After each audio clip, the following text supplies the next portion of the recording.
అఖండ 2 11th night show start అయినప్పటి నుంచి మాకు ఒక క్యూరియాసిటీ. ఎందుకంటే అంతకుముందే తమను, బోయపాటి గారు వీళ్ళందరూ సినిమా గురించి చెప్తుంటే నేను సుదర్శన్ థియేటర్కి వెళ్ళాను, శిరీష్ గారిని కూకట్పల్లి థియేటర్కి పంపించాను, ఇంకా వేరే పిల్లలందరినీ శ్రీరాములకు పంపించాను. అందరం ఒక్క దగ్గర చూడొద్దు, వి నీడ్ ఆల్ రియాక్షన్స్ అని. Is only super hero. Boyapati గారు బాలకృష్ణ గారిని ఇండియన్ సూపర్ హీరో చేశారు. సింపుల్. అంటే మనం హాలీవుడ్ సూపర్ హీరోల్ని చూస్తాము, సూపర్ మ్యాన్లను చూస్తాము. సో ఫస్ట్ టైం ఒక దైవంతో కూడిన ఒక క్యారెక్టర్ని డిజైన్ చేసి అది ఈరోజు ఇండియన్ ఫిలిం ఇండస్ట్రీలో ఒక సూపర్ హీరోని చేయడం, అది బోయపాటి గారికి, బాలకృష్ణ గారికి చెందింది. నేను సినిమా చూస్తున్నప్పుడు ఎపిసోడ్స్ వావ్, అఖండ క్యారెక్టర్ వస్తున్నప్పుడు అలా వావ్. చాలా ప్లేస్లోకి వెళ్తుంటే కొంచెం అంటే 58 సినిమాలు తీసిన ఎక్స్పీరియన్స్ కదా, సీనుకు తెలుసు. భద్ర తీసినప్పుడే ప్రతి ఒక్క సీన్ని జాగ్రత్తగా డిస్కస్ చేసుకున్నాం. వెళ్తుంటే కొంచెం అక్కడక్కడ లాజిక్లు మిస్ అవుతున్నాయి. తర్వాత నాకు ఒకటే అర్థమైంది, ఈ సినిమాకు వాళ్ళిద్దరికి లాజిక్లు అక్కర్లేదు, ఓన్లీ మ్యాజిక్ కావాలి అని. అదే మ్యాజిక్ చేశారు.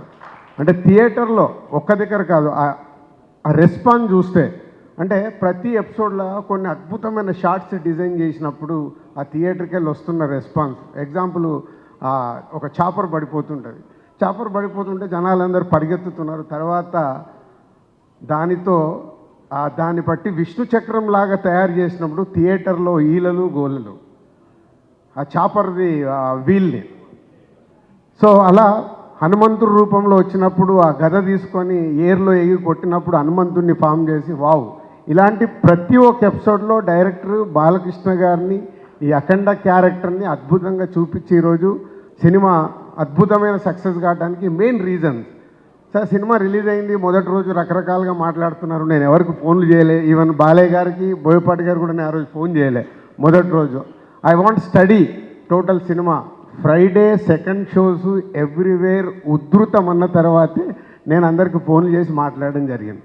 ఎందుకంటే ఈ సినిమా ప్రతి ఒక్క కుటుంబంలోకి, ఇందాక నేను సూపర్ హీరో అన్నాను, ఫ్యామిలీస్, ఆడియన్స్, లేడీసు, పిల్లలు థియేటర్కి వచ్చినప్పుడు ఈ సినిమా అద్భుతం జరుగుద్ది అని నేను సురేంద్ర గారికి, మా శ్రీధర్కి, వీళ్ళందరికీ చూడగానే చెప్పడం జరిగింది. సో ఆ అద్భుతం జరుగుతున్నందుకు వెరీ హ్యాపీ. ఈరోజు నిన్న సాటర్డే, ఈరోజు ఫ్రైడే, తెలంగాణలో రిలీజ్ చేసిన మాకు మూడో రోజుకే 70% మేము పే చేసిన దాంట్లో 70% రెవెన్యూ రికవర్ చేసి ఈరోజు ఇంత అంటే బాలకృష్ణ గారి ఆల్మోస్ట్ ఈ మధ్య అన్ని సినిమాలు మేమే రిలీజ్ చేస్తున్నాం. అఖండ కూడా మేమే చేసాం, బోయపాటి గారి సినిమాలన్నీ మేమే చేసాం. సో ఒక సినిమాకి ఒక ఇలాంటి ఆరా వచ్చినప్పుడు, ఆ సినిమా ప్రతి థియేటర్లో ఇలా అద్భుతమైన రెస్పాన్స్ వస్తున్నప్పుడు, ఒక డిస్ట్రిబ్యూటర్గా, ప్రొడ్యూసర్గా, ఇండస్ట్రీలో ఒక ఇంపార్టెంట్ పర్సన్గా నాకు చాలా చాలా చాలా ఆనందంతో కూడిన మూమెంట్ ఇది.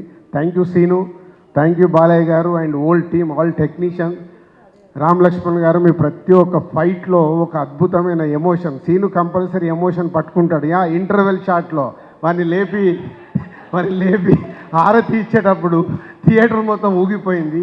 అంటే ఇందాక నేను అన్నాను కదా, బోయపాటి గారు, బాలకృష్ణ గారు వాళ్ళిద్దరికీ ఏంటంటే సినిమాలో ఆ ఎపిసోడ్ ఎలా ప్రేక్షకుల్ని ఉర్రూతలూగించాలనే చూస్తారు, కానీ no logics, only magic. Raghavendra garu ఒకసారి అన్నారు, మేము ఇలా మాట్లాడుతున్నప్పుడు, ప్రతి ఒక్క సినిమాలో లాజిక్లు చూస్తే అక్కడ మ్యాజిక్ వర్కౌట్ అవ్వదు, మ్యాజిక్ వర్కౌట్ అయినప్పుడు లాజిక్తో సంబంధం లేదని. అదే ఈ సినిమాకి లాజిక్ సక్కర్లా, ఓన్లీ దైవత్వం. ఇవాళ భారతదేశంలో అక్కడ విలన్తో చెప్పిస్తాడు బోయపాటి గారు ఆ సీన్లో. ఫస్ట్ వాళ్ళ విలన్స్ ఇద్దరు మాట్లాడుకునేటప్పుడు భారతదేశంలో ఉన్న మూలాల్లో బిడ్డ పుట్టినప్పుడు పేగుది కట్ చేస్తే దేవుడితోనే లింకేస్తారు, చనిపోయిన తర్వాత కూడా మనిషి దేవుడి దగ్గరికి వెళ్ళాడని చెప్తారు. ఎంత అద్భుతం! ప్రతి ఇంట్లో, ప్రతి కుటుంబంలో, ప్రతి ఊర్లో, మన దేశం మొత్తం అదే చేస్తాం. సో ప్రతి ఒక్కరికి మన దేవుడు, మన భారతదేశం అంటే అంత అద్భుతమైన కనెక్షన్. ఇందాక గంగాధర్ గారు చెప్పినట్టు ఇది నెక్స్ట్ జనరేషన్కి ఈ సినిమా ఒక గీత అనొచ్చు, ఒక బైబిల్ అనొచ్చు, ఒక ఖురాన్ అనొచ్చు. మన ఇండియాకి ప్రతి ఒక్క ఇంట్లో ఈ దేవుడి గురించి సంబంధించిన అద్భుతంగా కనెక్ట్ చేసినందుకు thank you Seenu garu, thank you Balayya garu and old team, thank you very much. ఈ సినిమాను మేము రిలీజ్ చేసినందుకు very happy. Thank you very much. Thank you Dil Raju garu, thank you so much, that was amazing. And yeah, మీ ఎక్స్పీరియన్స్ని వింటుంటే చాలా చాలా బాగా అనిపించింది. Thank you so much. And